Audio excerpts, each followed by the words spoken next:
device, pumunta sa eGov.ph app. Pwede itong i-download mula sa Apple App Store o sa Google Play Store. Gumawa ng account. Ilagay ang email address, valid mobile number, pagkatapos ay makakatanggap ka ng one-time code sa iyong email. Gamitin ang code sa eGov app para sa verification ng iyong account at ng mga impormasyong ibinigay. Congratulations! Meron ka ng eGov.ph app account. Pwede mo na ma-access ang iba't ibang serbisyo ng gobyerno kabilang ang mga serbisyo sa Bagong Pilipinas Presidential Action Center.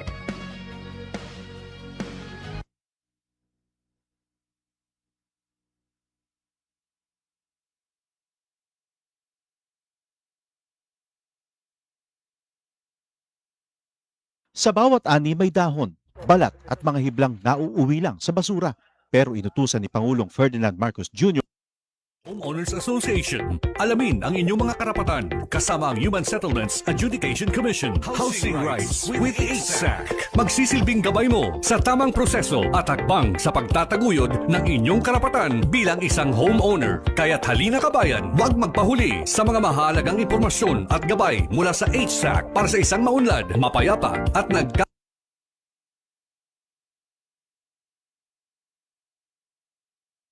kaisang housing community. Housing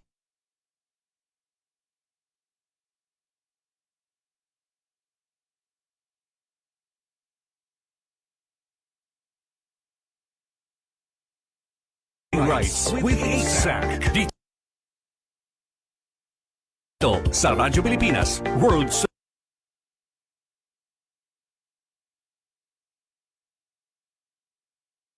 Service.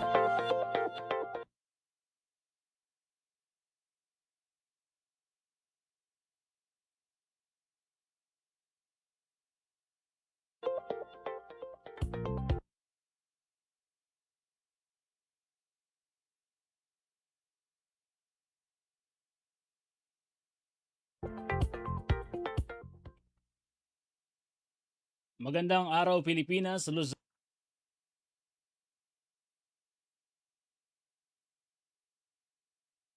Visayas at Mindanao.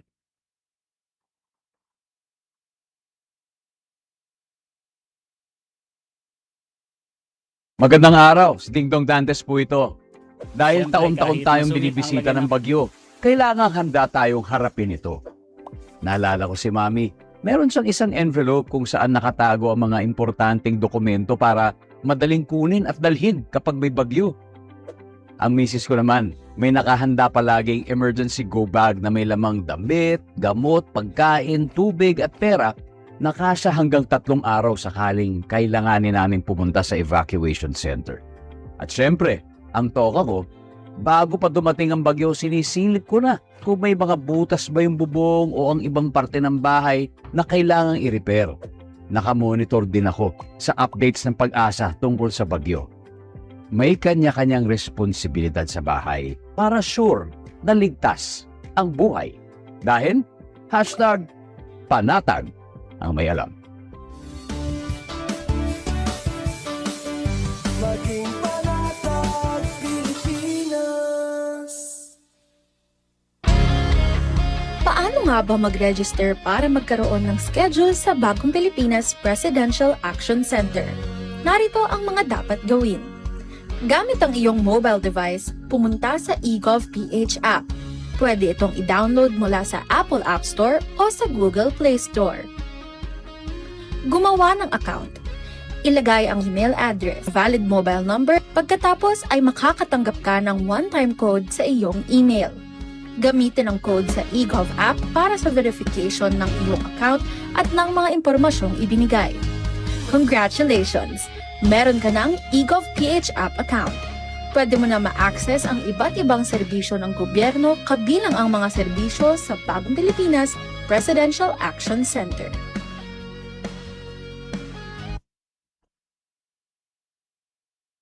Patungkol sa mga programang hatid ng Human Settlements Adjudication Commission para sa ating mga kababayan.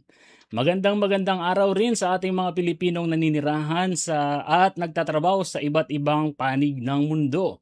Dito sa programang Housing Rights with 8SAC, pag-uusapan po natin ang inyong mga karapatan bilang homeowner, home buyer at bilang miyembro ng Homeowners Association, katuwang ang ating mga kasama mula sa Human Settlement Adjudication Commission. Ang programang ito po ay mapapanood at napapakinggan ninyo sa iba't ibang plataforma ng Radyo Pilipinas World Service.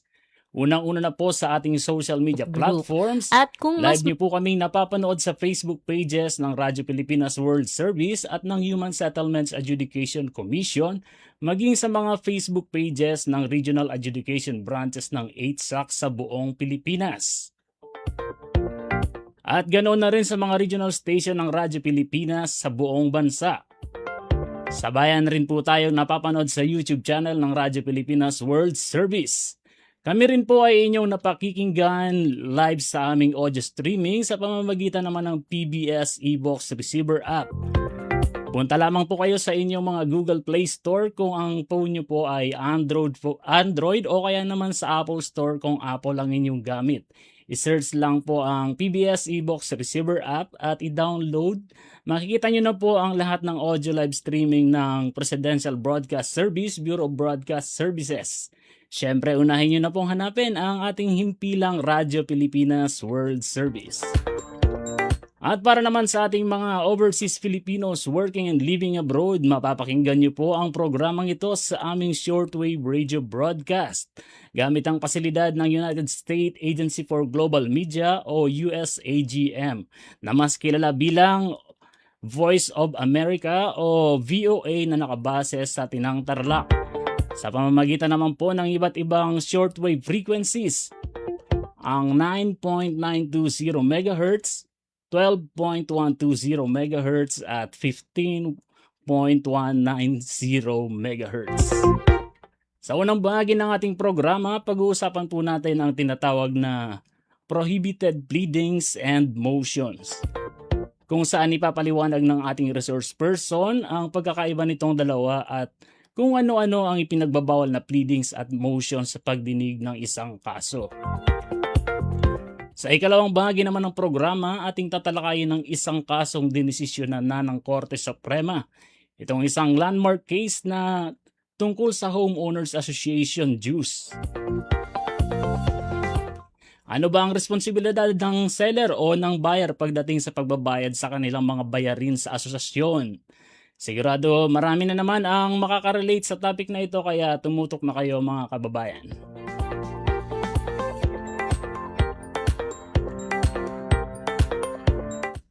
At syempre para talakayan ang mga topic na ito, makakasama po natin mula sa Human Settlements Adjudication Commission, si Attorney Mary Charlene Joy P. Suedad, Attorney 4 ng Regional Adjudication Branch 12.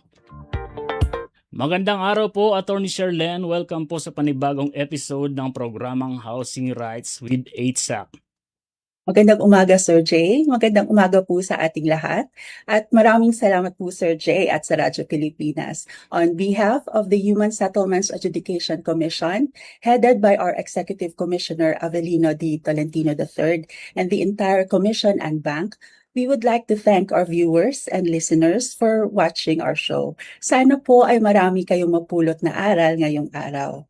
Ito po ang ating 10th episode at ang programang ito ay naglalayong ibahagi ang aming mandato at mapag-usapan ang ilan sa mahahalagang polisiya at kaugnay na landmark cases mula sa Korte Suprema.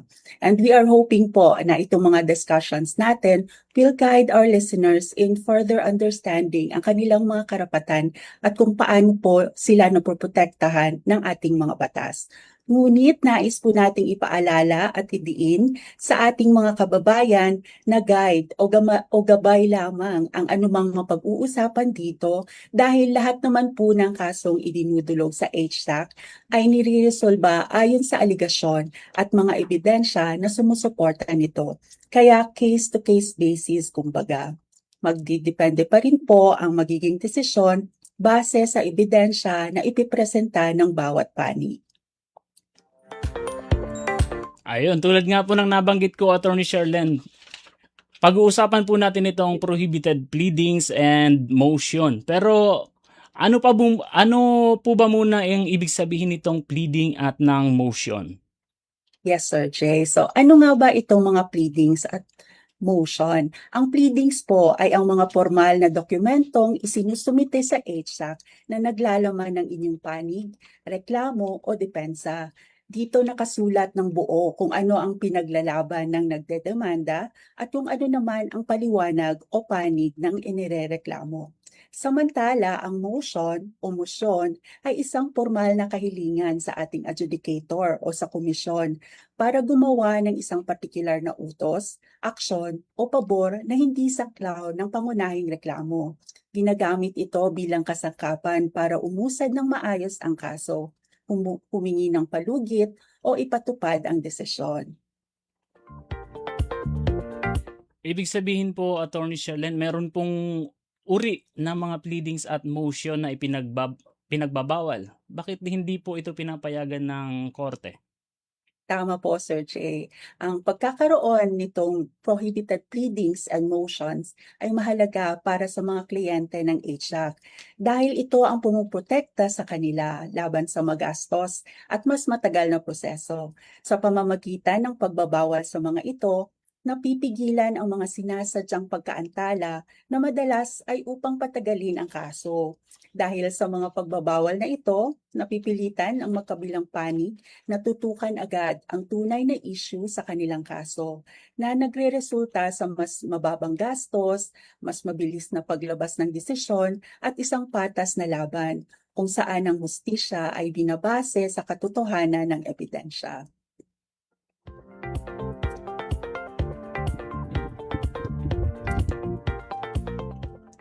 So, para rin po pala ito sa magkabilang partido, Attorney. Ano naman po ang maaaring mangyari kapag nagsumite ang isang partido ng prohibited pleadings or motion? Kapag isa po sa mga partido ay naghain ng prohibited pleading o motion, hindi po maaantala ang pagtakbo ng prescriptive period at hindi po ito makakahadlang sa paglutas ng kaso. Yun. So, may mga ipinagbabawal. Ano naman po itong mga uri ng pleadings at motion na ipinagbabawal sa ating 2025 HSAC Revised Rules of Procedure? Opo, Sir Jay. Sa ilalim po ng Section 23 ng 2025 HSAC Revised Rules of Procedure, ang mga sumusunod na prohibited pleadings at motions ay i-deny na outright at hindi na iaakyat sa komisyon. Una, ang motion to dismiss the complaint. Ito ang paghiling sa ating mga adjudicator o komisyon na ibasura agad ang kaso nang hindi pa ito sumasailalim sa malalimang pagdinig. Pangalawa naman ay ang Teka po, motion Attorney, nabanggit niyo po ay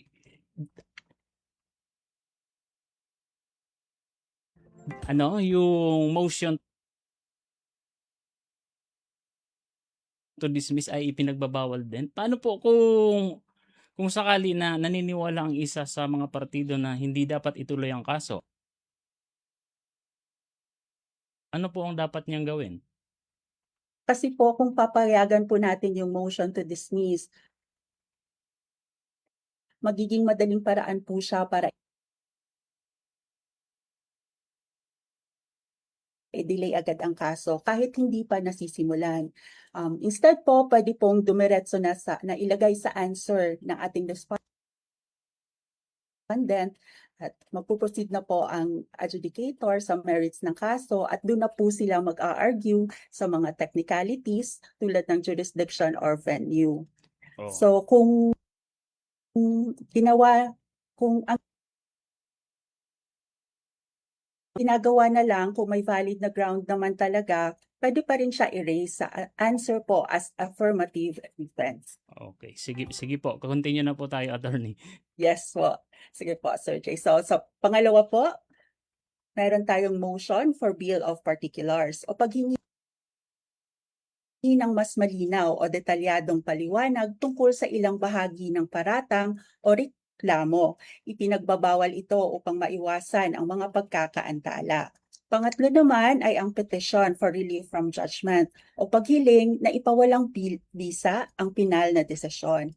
Pang-apat, ang motion for reconsideration except as provided under sections 153 and 154. Ito ang motion para baguhin ang desisyon maliban na lamang kung ito ay pinapayagan sa ilalim ng sections 153 at 154 ng ating rules. Ang sections 153 po at 154 ay nasa ilalim ng Rule 27 o Judgment of the Commission. So ang pag-file po ng motion for reconsideration ay pinapayagan lamang sa division at commission and bank na level. Panlima po ay ang appeal from any interlocutory order except writs of preliminary injunction and preliminary attachment. Ibig sabihin ay bawal pong i-apela ang mga tinatawag na interlocutory orders habang tinitig pa ang kaso. Maliban na lang kung ang mga ito ay preliminary injunction o preliminary attachment. Ang interlocutory order po kasi, hindi pa yan yung final decision. Parang incidental ruling lang po siya habang tumatakbo pa ang kaso. Halimbawa nito ay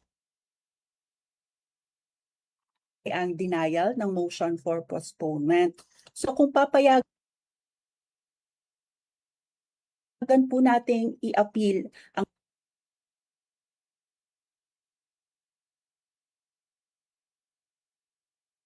mga ganito, magiging piece by piece po ang appeal at hindi na matatapos-tapos ang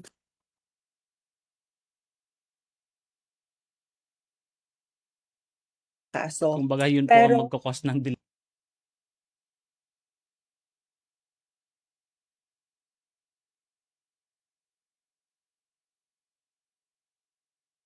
Attorney. Opo, yes po. Pero po, exception naman po dito yung preliminary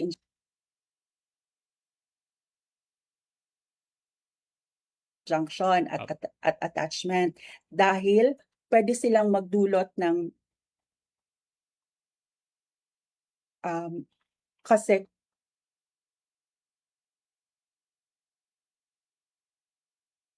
kung magkaroon man po, ito lang po yung way po na mapabawi natin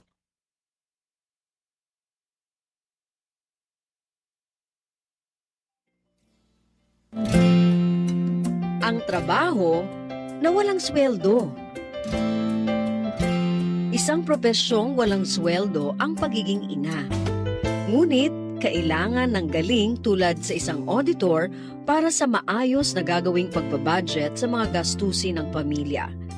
Galing ng isang chef para sa paghahanda ng masarap at malusog na pagkain sa mga anak. Galing ng isang guro para sa pagtuturo ng mga asignatura sa mga anak at galing ng isang tagapayo para sa kanyang asawa. Lahat ng kagalingang ito ay pinagsama-sama upang maging maayos ang pamilya at maging isang matagumpay na ina, isang babae. O, kaya ba ninyo ang dedikasyong ito? Paano nga ba mag-register para magkaroon ng schedule sa Bagong Pilipinas Presidential Action Center? Narito ang mga dapat gawin. Gamit ang iyong mobile device, pumunta sa eGovPH app. Pwede itong i-download mula sa Apple App Store o sa Google Play Store. Gumawa ng account. Ilagay ang email address, valid mobile number, pagkatapos ay makakatanggap ka ng one-time code sa iyong email. Gamitin ang code sa eGov app para sa verification ng iyong account at ng mga impormasyong ibinigay. Congratulations! Meron ka ng eGovPH app account. Pwede mo na ma-access ang iba't ibang serbisyo ng gobyerno kabilang ang mga serbisyo sa Bagong Pilipinas Presidential Action Center. Kahit hindi pa natatapos ang kaso. Kaya kailangan talaga agad na ma-review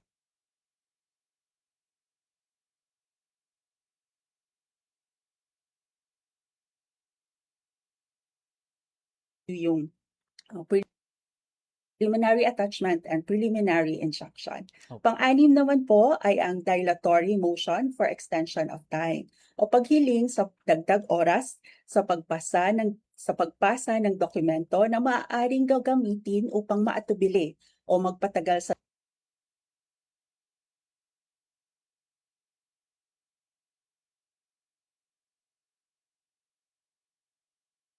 takbo ng kaso. Ang pag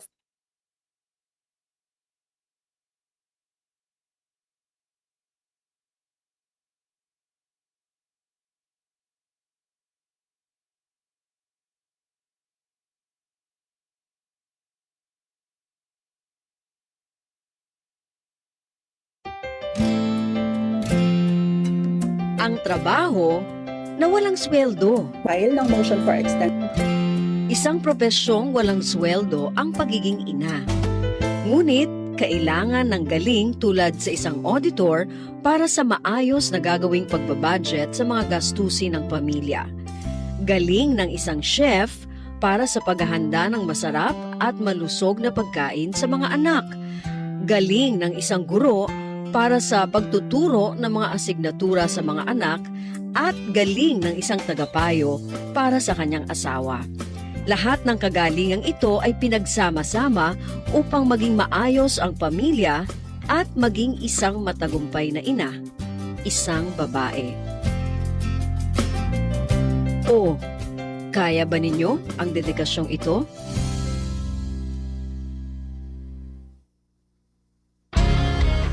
Paano nga ba mag-register para magkaroon ng schedule sa Bagong Pilipinas Presidential Action Center? Narito ang mga dapat gawin. Gamit ang iyong mobile device, pumunta sa eGov.ph app. Pwede itong i-download mula sa Apple App Store o sa Google Play Store. Gumawa ng account. Ilagay ang email address, valid mobile number, pagkatapos ay makakatanggap ka ng one-time code sa iyong email. Gamitin ang code sa eGov app para sa verification ng iyong account at ng mga impormasyong ibinigay. Congratulations! Meron ka ng eGov.ph app account. Pwede mo na ma-access ang iba't ibang serbisyo ng gobyerno kabilang ang mga serbisyo sa Bagong Pilipinas Presidential Action Center.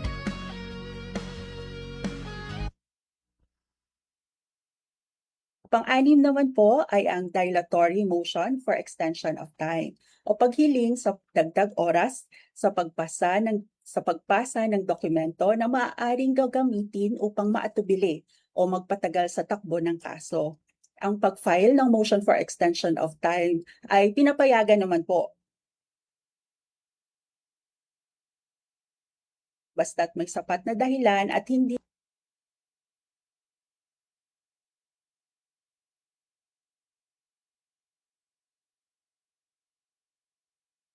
ginagawang paraan lamang para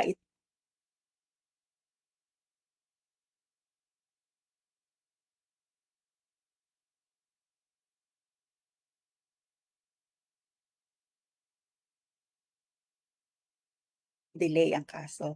Pampito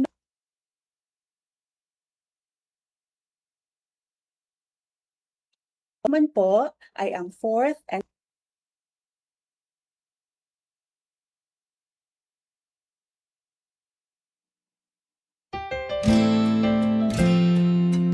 Ang trabaho na walang sweldo. Isang propesyong walang sweldo ang pagiging ina. Ngunit, kailangan ng galing tulad sa isang auditor para sa maayos na gagawing pagbabudget sa mga gastusin ng pamilya. Galing ng isang chef para sa paghahanda ng masarap at malusog na pagkain sa mga anak. Galing ng isang guro para sa pagtuturo ng mga asignatura sa mga anak at galing ng isang tagapayo para sa kanyang asawa. Lahat ng kagalingang ito ay pinagsama-sama upang maging maayos ang pamilya at maging isang matagumpay na ina, isang babae. O, kaya ba ninyo ang dedikasyong ito? Prubahan Oo. po ito. Opo, magiging napakarami na po ng partido na sangkot sa isang simpleng housing dispute. So, pangwalo naman po ay ang motion to reduce appeal bond o kahilingan na bawasan ang bond sa apela. Ang appeal bond po kasi binibigay para siguraduhin na kaya ng umaapela na bayaran ang award kapag natalo sila sa appeal. Kung papayagan mo silang humingi ng pagbabawas dito, magiging madaling paraan na naman yan para mag-delay at mababawasan ang proteksyon ng manalong partido na makakuha ng bayad. Kaya required talaga na sundin nila yung bond amount na nakaset. Pansyam naman po ay ang motion for clarification of final orders and decisions.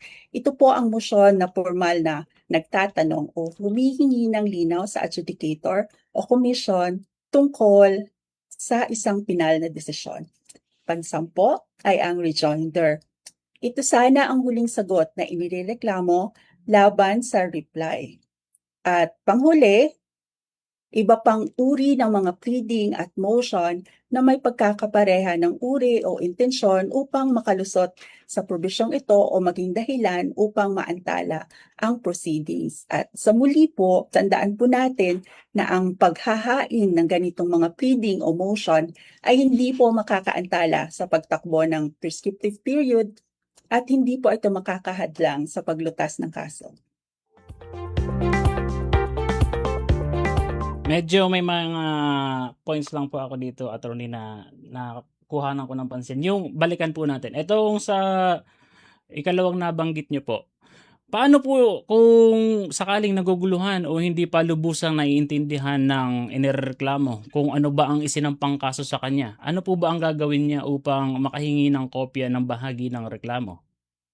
So itong motion for bill of particulars po, tama po Sir Opo. Jay. Ito po yung motion na parang sinasabi mo na pahingi pa po ng detalye, further details bago ako sumagot.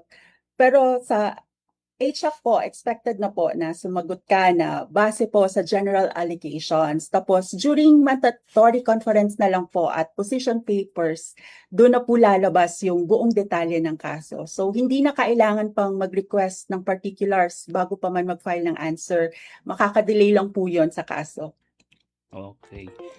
At meron rin po, kung sakali naman na kailangan pa ng isang partido ng karagdagang panahon para makapagsumiti ng dokumento, ano rin po ang dapat niyang gawin dahil kasama nga rin ito sa nabanggit niyo kanina na mga ipinagbabawal? Ito po yung sa motion for extension of time, Sir Jay. Ang pinagbabawal lang po ay yung dilatory motion for extension of time. So kung meron naman pong reason na may basehan naman po, may valid reason naman Opo. po para po dun sa hinihinging extension of time, pwede naman po itong i-grant ng ating adjudicator. Okay. Kung sakali naman po, ano naman po ang maaaring gawin ng isang partido kung naniniwala siya na may kakulangan or may depekto sa complaint na isinampa po sa kanya? Doon pa rin po natin ilalagay, Sir Jay, pwede na po mapag-usapan during sa mandatory conference or pwede din siyang erase na issue sa answer po na isasubmit ng ating respondent. Mayroon po bang epekto sa kaso kung sakaling magsasampa ang isa sa mga partido ng prohibited motion? Kasi ito yung nabanggit niyo po, mga pinagbabawal sa pagdinig. So hindi Sir Jay, wala po itong epekto, Sir Jay. So magpapatuloy pa rin po yung kaso, hindi po mahihinto yung pagtakbo ng ating prescriptive period at hindi po makakaapekto sa pag-resolve po ng case. Ayun. Halimbawa naman po ay posible po ba na magkaroon naman ng exception dito sa mga prohibited pleadings and motion? Kasi kung halimbawa nagkakausap naman itong dalawang panig. Yes, Sir Jay. Depende po doon sa mga motions at tsaka sa mga pleadings po na isasubmit. So, pwede pa rin po siyang maging case-to-case basis. Tulad po nung doon sa ating motion for extension of time, mayroon po tayong mga exception kapag valid naman po yung reasons. At yung motion to dismiss the complaint din po. Basta kung mga may valid na naman yung ground. kanilang Opo, reason. yes po. Yes po. Bale, kung sakali po, paano naman binabalanse ng 8SAC ang karapatan ng mga partido sa due process at ang pangangailangan para sa mabilis na proceedings? So makakaasa po tayo na ang ahensya po namin, ang HSAC, ay magbibigay po ng fair, accessible at mabilis po na resolusyon ng mga issues na related sa real estate development homeowners association. At ito naman po ay bumabase naman po sila sa ating rules at sa mga applicable na batas po.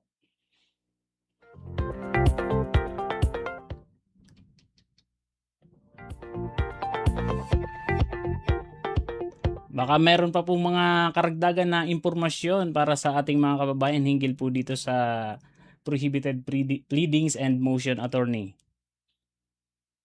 So far, yun lang naman po, Sir Jay. Tandaan lang po natin na para guided din po tayo. Tandaan po natin, maging familiar po tayo dito sa mga listahan po ng mga prohibited pleadings at motions dahil po ang pagpa-file po ng mga ito ay pwede pong maging cause ng denial, outright denial po ng mga pleadings na ito. Dahil yung nabanggit natin ay yung mga pinagbabawal. Mga ano naman po yung mga po pwede? Mga halimbawa po, attorney. Dito po, Sir Jay, strict po yung ating listahan. Pero yun nga po, may mga iilan lang po na exception. Opo. Like sa motion to dismiss the complaint, pwede po ito kung walang cause of action yung complaint. Pwede po maging valid ground po siya for the dismissal based sa motion to dismiss. Sa motion for reconsideration naman po, may exception din po tayo. Yun po yung mga decided cases po ng ating commission and bank at saka sa division level. So, yun po. At saka yung sa motion for extension of time, kapag may basehan naman po at hindi siya para lang ma-delay yung ating kaso. Ayun. Pwede po ba mag-file kung sakali ng second motion para or pleadings para sa pagdinig, attorney? Kapag na-dismiss na po ang kaso, yun po ba, Sir Jay? Oo, sis.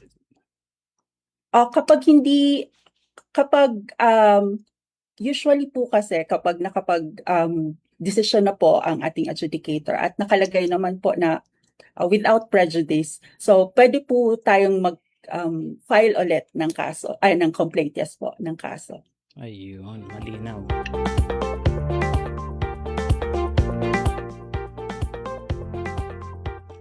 Bilang panghuling tanong ko po, attorney, para dito sa unang bahagi ng ating programa, maaari po ba nang hilingin ng isa sa mga partido na isuspend or magkaroon ng suspension sa proceedings? Depende po ito, Sir Jay. Pero ang rules po namin ay Sige po. depende po ito, Sir Jay. Sure. Depende po sa kaso. Opo.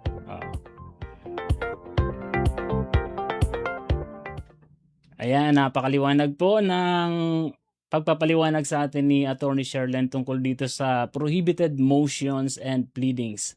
Sana po ay naunawaan ninyo at kung medyo naguguluhan kayo ay balikan nyo po na lamang po kung ano yung mga tinalakay ni Attorney para lubusan nyo pong maintindihan o kaya naman ay sumangguni kayo sa tanggapan ng 8SAC kung may mga nais pa kayong malaman hinggil dito sa pleadings and motion.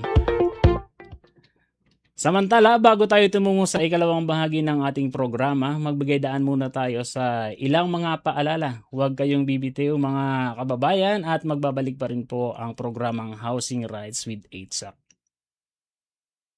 Sa bawat ani may dahon, balat at mga hiblang nauuwi lang sa basura. Pero inutusan ni Pangulong Ferdinand Marcos Jr. ang Department of Science and Technology na gamitin ang siyensya para gawing kabuhayan ang basurang agrikultural. Nagsaliksik ang DOST para maging sinulid ang mga hibla at maging telang maipagmamalaki ng mga Pilipino. Ang utos sa pamamagitan ng paggamit ng mga dati-rati ay tinuturing na agricultural waste, palaguin ang industriya ng tela, yung telang Pinoy. Last week, dumayo ang Pangulo sa Vintar, Ilocos Norte. Nasaksihan niya ang DOST training ng mga magsasaka sa pag-extract ng mga hibla. Rice farmer sa vegetable farmer po ako pero nung nagkaroon kami ng benepisyo galing sa DOST po ay nagiging bamboo fiber extractor. Pati bamboo. Ininspeksyon din niya ang DOST Yarn Production Center kung saan ginagawang sinulid ang mga hibla. May dagdag kita ang mga magsasaka at mga hobby, pati mga may kapansanan, nakakahabi. Dati-rati sa bahay lang siya. Ngayon, kumikita na siya at nakakapagbigay siya ng pera sa kanyang magulang. Nung natutunan ko po yung paggawa, Sino nagturo nag-training po kami sa DOST. Sa DOST rin. Hindi lamang tela ang nakita ng Pangulo, kundi mga buhay na nabago at industriya ng telang muling naibangon. Dati, kahit yung raw material, ini-import natin hindi naman dapat kayang-kaya naman natin gawin. Kaya maganda na naitayo na natin itong mga processing center na ganito para dito na natin kinukuha lahat. Ito yung mga traditional namin na design. We're very happy na mabubuhay ulit ang industriyang ito. Sa buong bansa, tuloy-tuloy ang trabaho. Isa-isang inaayos sa mga bagay na magpapagaan sa buhay ng mga Pilipino. Mula basura, naging produkto.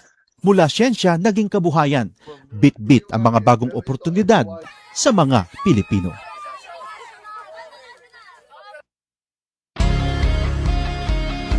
Garantisadong solusyon at aksyon ang handog sa iyo ng Bagong Pilipinas Presidential Action Center. Sundin lang ang mga sumusunod para makakuha ng appointment. Para sa wala pang eGov.ph app account, panoorin ang video para malaman kung paano gumawa ng account. Kung meron ng account sa eGov.ph app, mag-login dito. Saka hanapin ang online registration tab para sa Bagong Pilipinas Presidential Action Center. Pindutin ito para makita ang available na government services. Piliin ang serbisyo na iyong kailangan mula sa listahan. I-upload ang requirements ng serbisyong kailangan mo. Pumili ng petsa at oras kung kailan nais pumunta sa Bagong Pilipinas Presidential Action Center. I-submit na ang iyong application at bigyan ng pagkakataon na ma-review ang iyong isinumiting requirements. Hintayin ang QR code para sa kumpirmasyon ng iyong schedule. Makakatanggap ka ng text message para malaman kung naaprubahan ito. Sakaling hindi ito maaprubahan, makakatanggap ka rin ng text message para ipaalam ang kulang na requirements sa kasubukang mag-register ulit. Kung nakatanggap na ng kumpirmasyon, maaari nang pumunta sa Bagong Pilipinas Presidential Action Center sa napiling schedule, dala ang QR code at ang mga isinumiting requirements. Huwag kalimutang dumating sa itinakdang araw at oras ng iyong appointment. Pinapaalala rin na siguruhing may kumpirmadong schedule bago pumunta sa Bagong Pilipinas Presidential Action Center para maiwasang magpabalik-balik. Simple at user-friendly ang pagpapa-appointment dito. Kaya wag nang mangamba dahil sa Bagong Pilipinas Presidential Action Center, tulong ay abot kamay na. Itinuloy na po natin ang zero balance billing. Libre po. Ibig sabihin, ang serbisyo sa basic accommodation sa ating mga DOH na ospital, wala nang babayaran ang pasyente. Po, ang dami pong challenge, hindi po namin alam kung saan namin kukunin. Ganon, nag-iisip kung paano namin mababayaran. Siyempre po, masayang-masaya. Super saya po dahil na zero billing po kami. Opo, malaking po talaga. Malaking tulong po. Mabilis lang din po. Bayad na ang bill ninyo. Uulitin ko, wala nang kailangan bayaran ng pasyente basta sa DOH Hospital dahil bayad na po ang bill ninyo. Naiyak ako kasi sobrang saya. Maraming salamat po, Mr. President Bongbong Marcos Jr. Hindi kami nagkamali ng taong ihinalal. Mabilisang trivia, dagdag talino, Heto na ang Dagling Kaalaman. Mga kababayan, maging alerto sa rainfall advisories ng Pag-asa. Yellow Rainfall Advisory. Kapag malakas ang ulan, mula 7.5 hanggang 15 millimeters sa loob ng isang oras. Mag-ingat dahil posible itong magdulot ng pagbaha sa mababang lugar. Orange Rainfall Advisory. Mas malakas na ulan, mula 15 hanggang 30 millimeters. Malaki ang posibilidad ng pagbaha, kaya maghanda at maging alerto. Red Rainfall Advisory. Emergency na ito. Higit 30 millimeters ng ulan sa loob ng 3 oras o higit pa.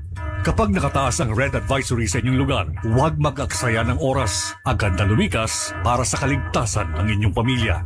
Maging handa, makinig sa abiso at laging unahin ang kaligtasan. Kaunting kaalaman na malaking dagdag talino. Abangan muli ang susunod na Dagling Kaalaman. Kapag napinsala ng bagyo, normal lang na panghinaan ng loob o malungkot. Ang mahalaga, ready tayong bumangon. Ikaw pa, enoy ka. Kaya pagligtas ng bumalik sa bahay pagkatapos ng bagyo, i-check agad kung may nasira dito. Make sure na hindi basa ang mga outlet ng kuryente bago buksan ang main switch. Kung may nakita namang sira sa mga kable ng kuryente, i-report agad sa otoridad. Itapon din ang mga naipong tubig ulan para hindi ito pamahayan ng lamok. Babangon ka, di ba? Babangon. Ikaw pa. #panatag ang may alam. Maging panatag Pilipinas. Housing Rights with 8SAC sa Radyo Pilipinas World Service.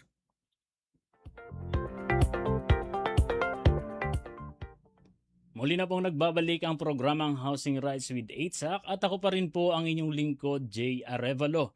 At syempre, napakinggan nyo yung mga paalala natin. Sana po may natutunan kayo, lalo na dito sa kaibigan natin si Ding Dong Dantes, nakahawig ng ating kasamahan na si Hero, operator natin sa Wirecast. Syempre, joke lamang po yun. At syempre po ay makakasama pa rin po natin sa linya ng ating komunikasyon si Attorney Mary Charlene Joy P. Sedad, Attorney 4 ng Regional Adjudication Branch 12 ng Human Settlement Adjudication Commission. Patuloy lamang po kayong sumubaybay sa aming Facebook page at YouTube channel. I-type nyo lamang po ang Radyo Pilipinas World Service. At syempre, please like, follow, share, and subscribe na po para lagi po kayong updated sa mga mahalagang kaganapan dito sa loob at labas ng bansa. Kanina sa unang bahagi ng ating programa, tinalakay natin ang prohibited motions and pleadings kung saan binigyang linaw ni Attorney Charlene ang mga dapat at hindi dapat gawin sa isang proceedings o pagdinig sa reklamong isinampa na nireresolba sa 8SAC. Kung babalikan po natin ang motion to dismiss the complaint, motion for bills of particulars, petition for relief from judgment at marami pa hong iba. Bali, halos na sa 11 yung mga pinagbabawal na nabanggit pero marami pa po. Sa puntong ito, dadako na tayo sa ikalawang bahagi ng ating programa. Kasama pa rin natin si Attorney Charlene. Magandang araw po muli, Attorney. Magandang araw po ulit, Sir Jay. Yun, pati si Attorney nalito na sa nagmumukha na siguro ang kong Attorney. Joke lamang po. Attorney Charlene, pag-uusapan na po natin itong isang landmark case na may kinalaman sa Homeowners Association dues. Itong Ferndale Homeowners versus Spouses Abayon. Ano po ba ang pangyayari sa kasong ito, Attorney? Tama po kayo dyan, Sir Jay. Bago po natin i-discuss ang naturang landmark case, nais po muna nating ipaalala at idiin sa ating mga kababayan na guide o gabay lamang ang anumang mapag-uusapan dito dahil lahat naman po ng kasong idinudulog sa 8SAC ay nireresolba ayon sa aligasyon at mga ebidensya na sumusuporta nito. Kaya case-to-case basis, kumbaga. Magdedepende pa rin ang magiging desisyon base sa ebidensya na ipipresenta ng bawat panig. So ang tatalakayin po nating kaso ngayong araw ay tungkol sa bayarin o dues sa ating mga Homeowners Association o HOA Ito po ang Ferndale Homes Homeowner Association versus Spouses Abayon na may GR number 230426 at 230476. Ito po ay napagdesisyonan ng Korte Suprema noong ika-28 ng Abril 2021. Mahalaga pong mapag-aralan o makakuha ng ilang kaalaman ang ating mga kababayan mula sa kasong ito, lalo pa doon sa ating mga potential home buyer Ayun. at members ng mga HOA. Dito po kasi sa kasong ito, nagbigay linaw ang Korte Suprema tungkol sa usapin ng unpaid o hindi nabayarang HOA dues at kung sino ang mananagot kapag naibenta o nailipat ang isang property na mayroong hindi nabayarang HOA dues. Sa kaso pong ito, may 8 loteng matatagpuan sa Ferndale Homes ang naibenta sa iba't ibang mamimili o buyer mula 2003 hanggang 2004. Nabili po ng mag-asawang respondent ang 4 na lote mula sa nasabing subdivision. At dahil may pagmamay-ari na nga ang respondent spouses sa subdivision, naging miyembro na rin sila ng homeowners nito. Bilang mga miyembro ng petitioner HOA, ni-require na ang mag-asawang respondent ay magbayad ng HOA dues, kabilang na ang mga hindi nabayarang dues ng mga lote bago pa man ito mabili ng mag-asawa. Nagpataw rin ang petitioner HOA ng 24% interest at 8% penalty per annum.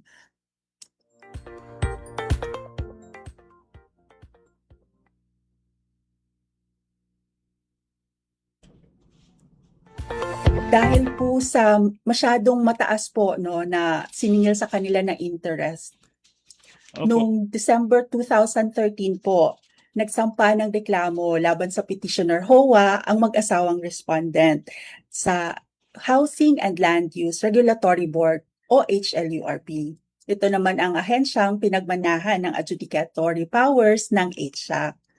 Pumabor ang HLURB sa mag-asawa. Ayon sa kanilang desisyon, wala umanong basehan sa bylaws ng HOA na kailangang bayaran ng respondent spouses ang mga unpaid dues ng mga nabili nilang lote. Binabaan rin ng HLURB mula 24% na interest hanggang 6% na interest.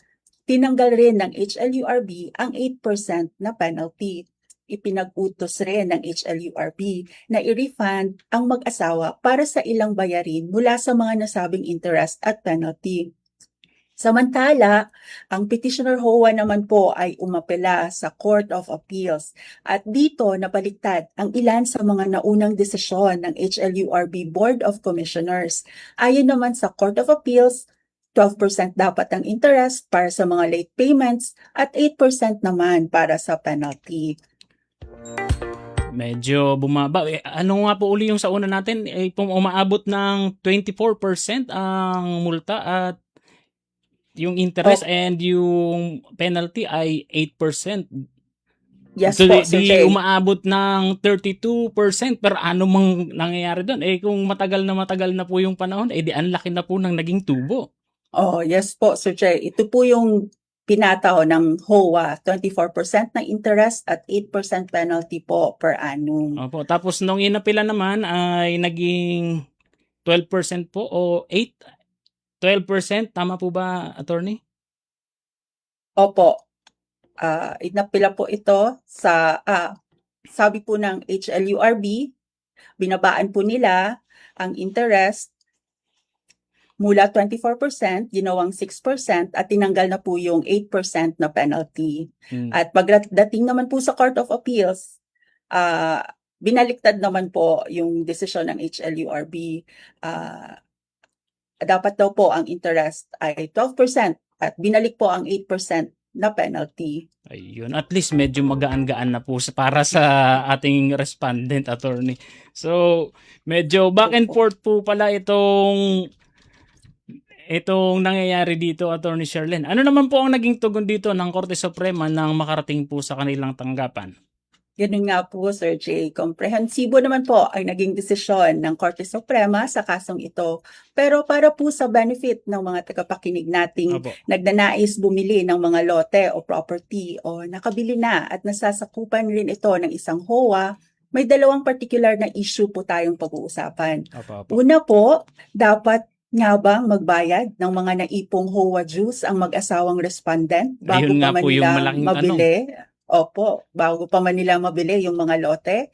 At pangalawang issue naman po, may pananagutan ba ang mag-asawang respondent sa mga interest at penalty sa late payment ng HOA dues? Sige So nga sa po, unang attorney. issue, opo, ayon po sa Korte Suprema, responsibilidad pa rin ng mag-asawa na bayaran ang unpaid HOA dues ng mga loteng kanilang nabili kahit pa na ang mga ito'y naipon bago pa man nila maging pagmamay-ari ang mga lote. Ayun. Ito ay dahil nakasaad sa kontrata na napapailalim ang pagbenta sa terms, conditions, restrictions, and other limitations provided for in the contract to sell, deed of restrictions, the articles of incorporation, and bylaws ng Homeowners Association.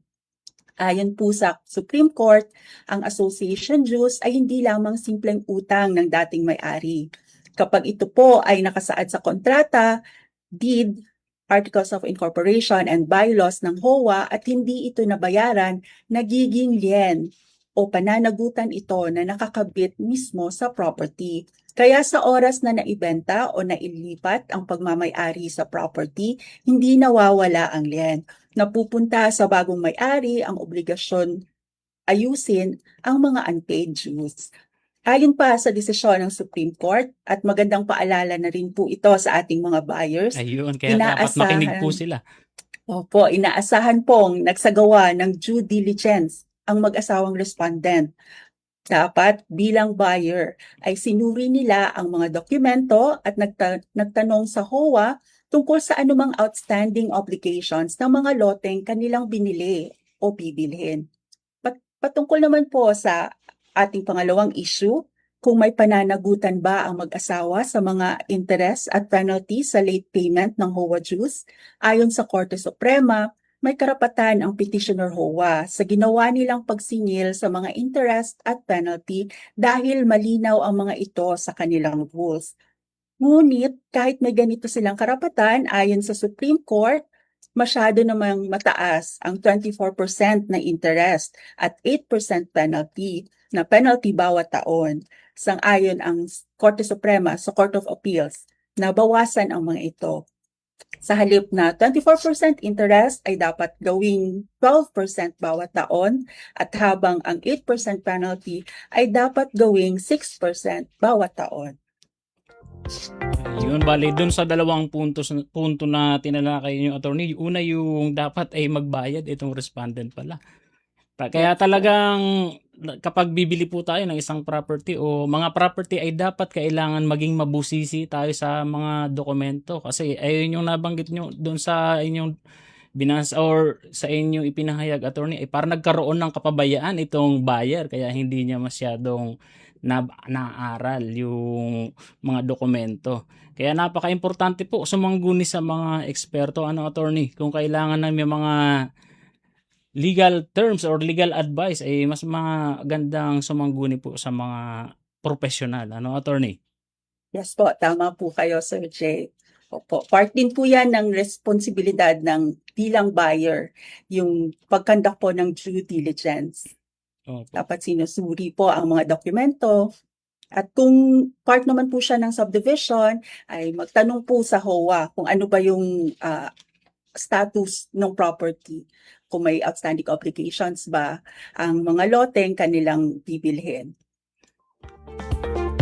Kaya napakahalaga bilang isang miyembro ng Homeowners Association ay dapat, lalo na yung mga bumibili, kung miyembro naman na sila ng mga Homeowners Association, ay dapat inaalam nila yung mga bylaws para kung sakali or yung Magna Carta for Homeowners Association, attorney, para kung sakali nga magbibili sila ng properties, alam nila kung ano yung mga proseso. Yes po, Sir Jay. Sabi nga po, yung Magna Carta for Homeowners and Homeowners Association, ito po yung Biblia po ng mga homeowners at saka mga miyembro po nito. Kaya po, at mahalaga po na maging aware din po ang mga miyembro ng Homeowners Association kung ano ang nakapaloob sa kanilang bylaws. Kasi meron po silang mga responsibilidad din bilang mga miyembro ng HOA. Ayun. Ayan mga kababayan, sana po ay may natutunan kayo dito sa kasong tinalakay ni Attorney Sherlyn dahil napakahalaga po nito. Lalo na po kung kayo ay nagbabalak na bumili ng mga ari-arian. Pero ano nga po muli yung mga paalala, Attorney, para mas malinaw lang po, baka related dito sa kaso yung mga na-experience ng ating mga kababayan. Yung disclaimer po natin. Opo, so Yung paalala natin sa mga kababayan dahil ito ay kumbaga case-to-case basis, ano po? yes po, na ito po ay guide lang po o gabay at anumang napag-usapan natin dito ay iniresolba naman po kung at gabay lamang po ang anumang napag-usapan natin dito dahil lahat naman po ng kasong idinudulog sa HSAC ay nireresolba ayon sa aligasyon at mga ebidensya na sumusuporta nito. Kasi nga po, case-to-case basis naman po, kumbaga. At magdedepende pa rin po ang magiging desisyon base sa ebidensya na ipipresenta ng bawat panig. Ayun, malinaw po mga kababayan ha, yung mga paalala ni Attorney. So, pero bago natin tuluyang pakawalan sa linya ng ating komunikasyon si Attorney Sherlyn, kung mayroon pong mga karagdagang katanungan pa ang ating mga tagapakinig, paano po kayo pwedeng i-contact, Attorney? Kung may tanong po sila, Sir Jay, tungkol sa mga HOA at iba pang katanungang may kinalaman sa mandato ng HSAC, maaari po kaming i-contact sa aming cellphone number na 0917-837-5380 o mag-email sa info@hsac.gov.ph. Pwede nyo rin pong bisitahin ang aming Facebook page at HSACPH o ang aming website na hsac.gov.ph. Nariyan po ang aming directory ng Central Office at Regional Adjudication Branches. Dahil po kami ay quasi-judicial agency na parang korte, hindi po kami maaaring magbigay ng legal na payo o opinyon. Ito po ay para hindi namin mapangunahan ang paghatol ng aming adjudicators na siyang may otoridad na maghatol ng sa isang kaso. Ngunit kung may tanong po kayo tungkol sa aming proseso, maaari niyo po kaming i-contact. At dito na po natin tinatapos ang panayam natin kay Attorney Mary Sherlyn Joy P. Ciudad, Attorney 4 ng Regional Adjudication Branch 12 ng HSAC. Maraming salamat po Attorney Sherlyn sa pagsama sa ating programa sa pagbibigay ng inyong mga professional insights sa ating mga kababayan hinggil dito sa ating pinag-usapan ngayong araw. Mabuhay po kayo at patuloy na magbigay ng magandang serbisyo para sa ating mga kababayan na nangangailangan ng tulong at gabay. Dito na po natin tinatapos ang isa na namang makabuluhang talakayan dito sa ating programang Housing Rights with HSAC. Sana po ay nakapaghatid na naman kami sa inyo ng mga bagong kaalaman bilang mga miyembro ng Homeowners Association. Pero bago ako tuluyang magpaalam, magpapasalamat na po tayo sa ating mga nakasama dito sa ating programa. Sa Master Control, si Mr. Milo Janela. Sa ating Wirecast Operator, si Mr. Hero Lucero. Ayun, yung nabanggit ko kanina na halos may pagkakahawig sa kaibigan natin si Dingdong Dantes. Sa ating live stream operator mula naman sa production team ng Radyo Pilipinas World Service, si Mr. Win Tanyano. Shout out Mr. Erwin Tanyano. At shout out rin natin ang mga kasamahan natin sa production na sina Drizzle Nanyong, Steph Vicente at si Mr. Leo Magpayo. At syempre ang mga nakatuwang naman natin mula sa HSAC na sina Miss Cheska Robles at si Mr. George Sinswat. Maraming salamat din sa mga commissioner ng Human Settlements Adjudication Commission, sina Attorney Sergio Yap, Attorney John Christopher Mahamud, Attorney Michael Culerbel, Attorney Maria Victoria Reyes Beltran at sa ating Executive Commissioner na si Attorney Avelino Tolentino III. Gayon din sa pamunuan ng Presidential Broadcast Service Bureau Broadcast Services sa pangunguna po ni Officer in Charge Mr. Alan Alyanige. At sa ating station manager dito sa Radyo Pilipinas World Service na si Mr. Ray Sampang. Abangan niyo po ang susunod na episode ng ating programa. Muli maraming salamat po sa mga sumubaybay dito sa ating programang Housing Rights with HSAC.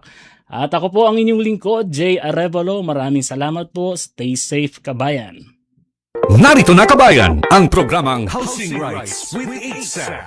Isa ka bang home buyer, homeowner o parte ng isang homeowners association? Alamin ang inyong mga karapatan kasama ang Human Settlements Adjudication Commission. Housing Rights with 8SAC.